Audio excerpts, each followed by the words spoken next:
Hey guys, how's it going? It's Danconia. Welcome back to the Overwatch League Roundup 2020 news update. So we are fully into the run-in into the playoffs now, and the details have been recently quite murky over how the playoffs would take place for the Overwatch League in 2020, considering all of the COVID-19 restrictions that we have seen this year. And obviously, we're not in that homestand format that we expected to be in. We're not in that format. We were meant to be having exactly the same sort of playoffs that we have had for the past 2 years, where we saw London Spitfire pick up a win and the San Francisco Shock be crowned champions as well. But 2020 needs a champion, and they will be crowned. So, the Overwatch League has made an announcement to give us some light on what will be happening with the playoffs and the postseason format for 2020. And the 2020 playoffs will kick off on Thursday, September the 3rd. With 2 weeks of online matches that are split into 2 regional brackets. So, this sounds very, very familiar, doesn't it? This is going to be very similar to the tournaments we have been seeing for the past few months. The May Melee, the Summer Showdown, and the Countdown Cup, which is still to come. And obviously, the 2 regional teams will be exactly the same as they have been. So 13 North American teams: Atlanta Reign, Boston Uprising, Dallas Fuel, Florida Mayhem, Houston Outlaws, Los Angeles Gladiators, Los Angeles Valiant, Paris Eternal, Philadelphia Fusion, San Francisco Shock, Toronto Defiant, Vancouver Titans, and Washington Justice. And then they will also play in North America. And then the 7 will play in Asia: Chengdu, Guangzhou Charge, Hangzhou Spark, London Spitfire, New York Excelsior, Shanghai Dragons, and Seoul Dynasty. And this is going to be super interesting.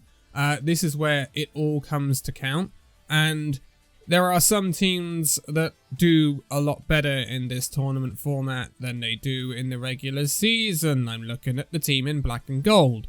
But, yeah. So this is going to be very, very similar to how the recent tournaments have worked.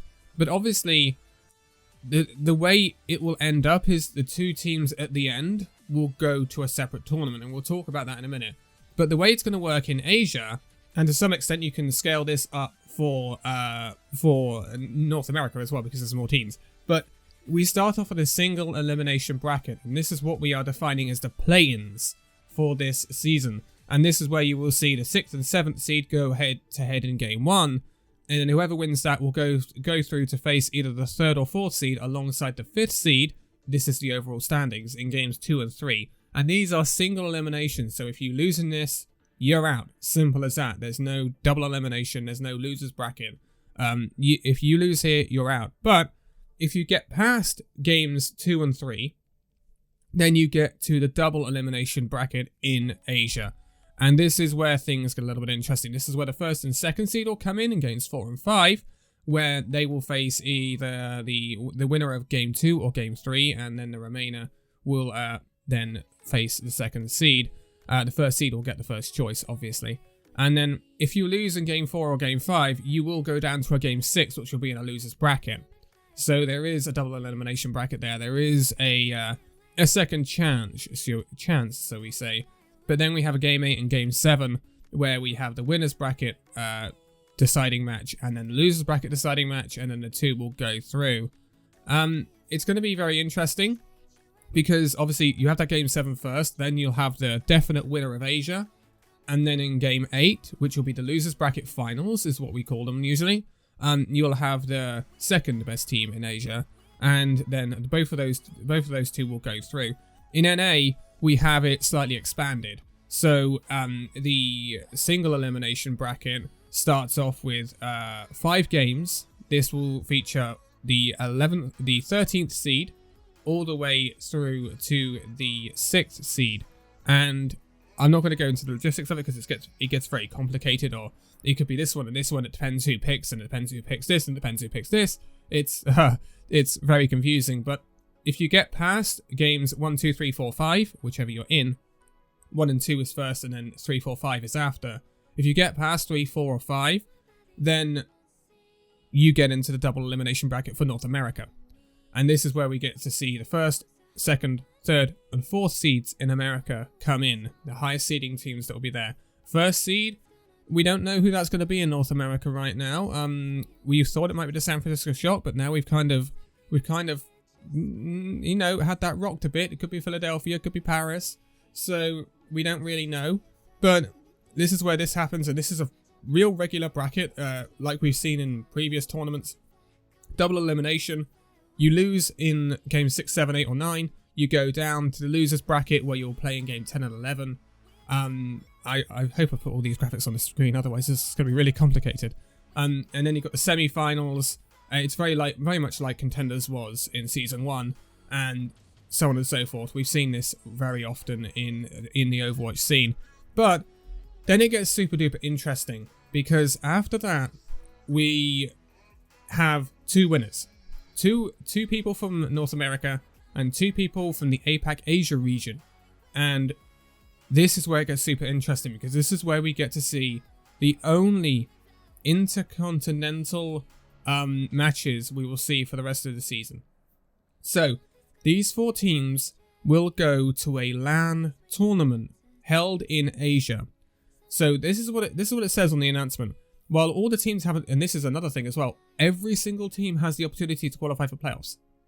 Every single team. We could have a scenario where the 2 teams from NA are Boston Uprising and Washington Justice, and the 2 teams from APAC are London Spitfire and Chengdu Hunters. I mean, it's extremely unlikely, but you know, things can happen.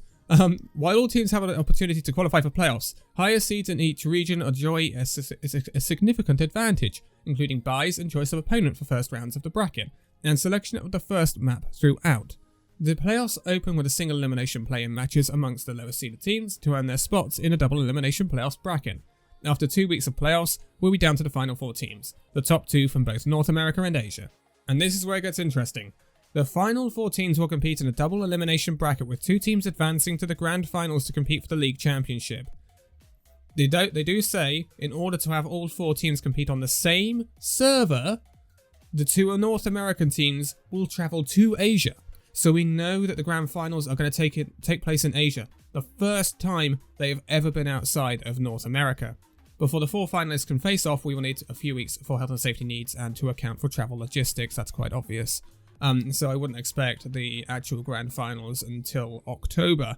But this is going to be super interesting. I'm very interested to see where they hold it in Asia. I mean, it says Asia, so it doesn't necessarily mean it's Korea. It could be China.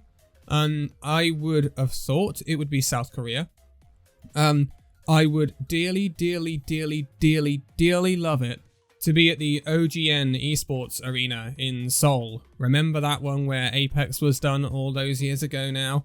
I would love it to be there. That would be so much hype. To see the booths, to have Wolf and Achilleos cast there, that would be awesome. That would just bring back so many memories. That would be so good. I don't know whether they will do that.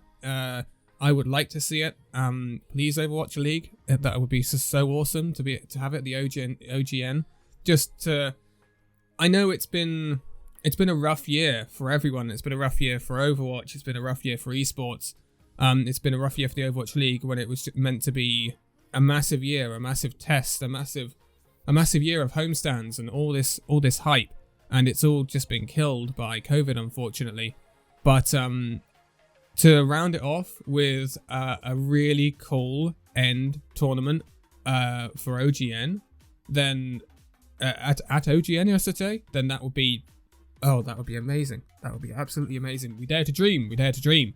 But that's the way it's going to work. And I think it is good that they've given every team a chance of qualifying, because I don't think there's any way you can balance it. Just because I think there's such a differentiation between regions. When we look at APAC, I think a lot of those teams are fairly good teams. I think London would be middle of the pack in NA. I think, and they're basically second from bottom in APAC.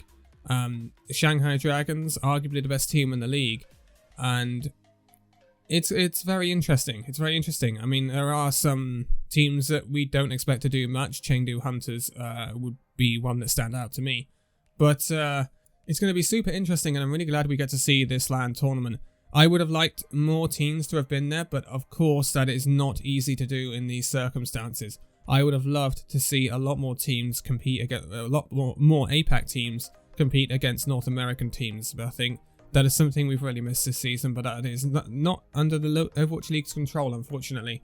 And it's a real shame. I would have loved to see maybe 4 teams from APAC and 4 teams from NA or something like that.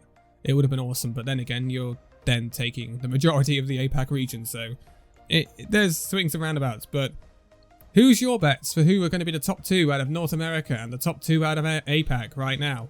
I mean, it's been stirred up in North America, hasn't it? I mean, in APAC, you may take a guess at Shanghai Dragons and Guangzhou Charge, or Shanghai Dragons and Seoul Dynasty, or Shanghai Dragons and New York. But, NA is interesting. NA is one hell of an interesting region right now. But I'm going to leave it here for this one. So, thank you guys so much for watching this video. If you'd like to give a like, subscribe if you're new, and I'll see you in the next video. See you then.